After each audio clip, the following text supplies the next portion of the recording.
You paste one YouTube link and a few minutes later you have a short ready to post. No timeline, no editing software, no dragging clips around. By the end of this video, you'll have a cloud code skill that turns any long-form video on YouTube to a short on its own. Turning a long video into a short is tedious. You scrap the whole thing looking for a good moment, cut it, reframe it vertically, add captions, drop overlay on top, then export. You do that for every video you want to repurpose. This skill does all that just from the link. Here's the idea. It's one cloud code skill, you added the URL, it pulls the video down, transcribes it, finds the moment worth clipping, and renders a vertical short with captions and overlay using hyperframes. If you watched the last video on hyperframes, this is exactly a use case for it. Let's take a look into it. First thing we're going to do is that we're going to pick the long form video that we want to generate the short. So for this, let's go to YouTube and I'm going to select a video from MrBeast. So in our case, let's pick a short one, so it's a bit faster to download it and transcribe it. So let's pick this one with 8 minutes. So just copy the link.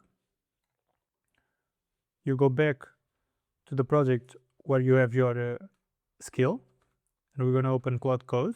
So we have the news that Opus 4.8 was just released, and in our case, let's just pick Opus Plan. So it's going to use Opus to plan, and then it's going to use Sonnet for the rest. And in this case, let's ask him to do a short from a YouTube video, so YouTube to short. So this is the name of the skill. Let's paste the URL and let's let it run. So we see here, it's already using this tool to extract the title and the upload date. So we're going to use these two fields to select the structure when we download it, so for the folder names. So yes, it found the video and is asking us to validate. So yes, can I survive the plane crash? We can go here. Yes, it's exactly this one. You got the correct one. Also the published date, so that it's a bit more organized. So yes, is this one. You can go ahead. So we see it already made the directory using the fields, the published date and the title. Now we see here it's downloading the video. So we see here the download completed and it's now transcribing using Whisper locally. We see it here in the bash command. So it finished downloading and transcribing the video and is now going to the phase 0.3. So in this phase is where it's going to analyze the transcription and is going to generate a plan for us for the different shorts. It's also asking us a few questions for this phase. So the first question is the audio preference. So it's asking us if we want to include the original audio or if we want just effects audio, so the SFX only. So in our case, we want to include the audio from the original video. This is going to look better in the shorts. So we're going to say for the phase 0.3, we want the audio. And for the phase 0.4 is informing us if the source has noticeable pauses or ums, if MrBeast during his video, he has like some pauses, which is rare for MrBeast. What the skill is going to do is that it's going to cut these spaces automatically for us. But we can also tell him not to do this. But in our case, we want it to do it. So let's just leave it like this and let's submit. We see it here reading again the transcript and also that he understood what we mentioned. So the audio mode went the audio from the video also and is moving for the phase 1. So he's reading the transcript and is scoring the windows for the different short ideas. So the skill has finished generating the plan. So we have 3 options and for each option we have a score. So it's going to score depending on the hook, on the containment, the energy in the video, the ending.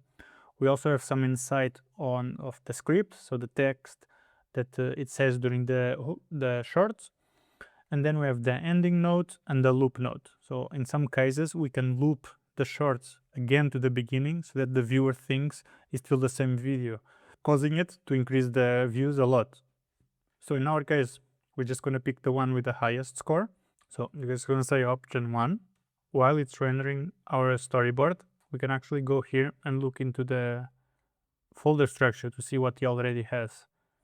So it already downloaded the full video. So in the beginning, we have the transcripts here. So we have in different formats. So we have in JSON, SRT, TXT, a bunch of them. Then we have where it's working on the shorts. So we have the plan. So in here is the plan that we select. So we selected the option 1. And then we have inside this hyperframes folder everything that is going to be related to building the storyboard. and later on rendering the video. So he's working on this now. We have to wait a bit. Finish rendering, and it opened for us on port 3002 here on top the storyboard for us to preview. So let's take a look into it. So he's just gonna click play. Yes, I got a fire pit. Oh crap! So here you see we have the captions. Perfect fire pit. You might not be the brightest, but this is impressive. I think we are thriving, not just surviving. I got an idea. See, we have these nice animations, these zoom ins, this popping. The captions look perfect. It's literally just tree. I wonder if one way here filters, but it's terrified. I hear a drone. Yeah. So more that way? This way. And then we have this part, full video linked below. So it's pointing for the linked video when we post on YouTube. Wait, what is that? Oh my god, that's water. That's water. Look what I found. So here we can ask directly on Quad Code if we want to do any changes, if we want to change the captions, if we want a different model, any change we want to do, we can just prompt it to do it. But in our case, we're just going to render it. So let's put yes. We are ready to render it, and it's going to render for us the MP4 file for us to publish. So it's rendering now. So this skill also has a step after rendering that is going to generate us the metadata, so the title and the description. And we also use the skill humanizer in order to rewrite it so it doesn't sound like AI wrote it. So we have it, it's finished, it rendered the video and it put it in this folder, so short v1. So here we have it, shorts, hyperframes, renders. And if we open it, we have it here. We can reveal it in full screen. Guys, I got a fire pit.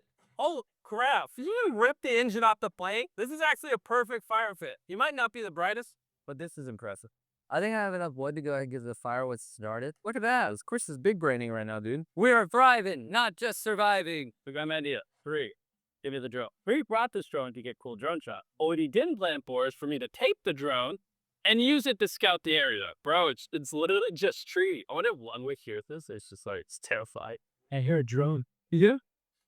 Is it more that way? This way.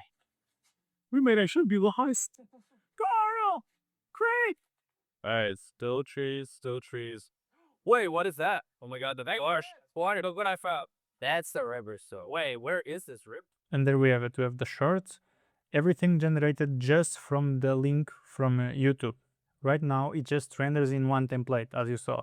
So it's the original video in the middle, then there's the background with the blurred, there's the captions, there's some pop animations, there's also the card in blue pointing for the YouTube full video. But this is just the beginning. You can actually change this to have a different template. So you can cut in the middle and put one on top, on the bottom, like you can do whatever you want here. Next, I want to push a bit further this process so that we use Xfield MCP with Cloud Code in order to generate a bit more complex shorts. So instead of just using the base video from YouTube, we're also going to generate some content to mix it with the original one and create something more complex. So this is what I'm working out right now. So if you are interested in this, make sure to subscribe and turn on the notifications so that when I post it, you can look at it. If you want this skill, I'll put it on the description. And if this saved you afternoon of editing, the subscribe button does the same for me. And I'll see you on the next one.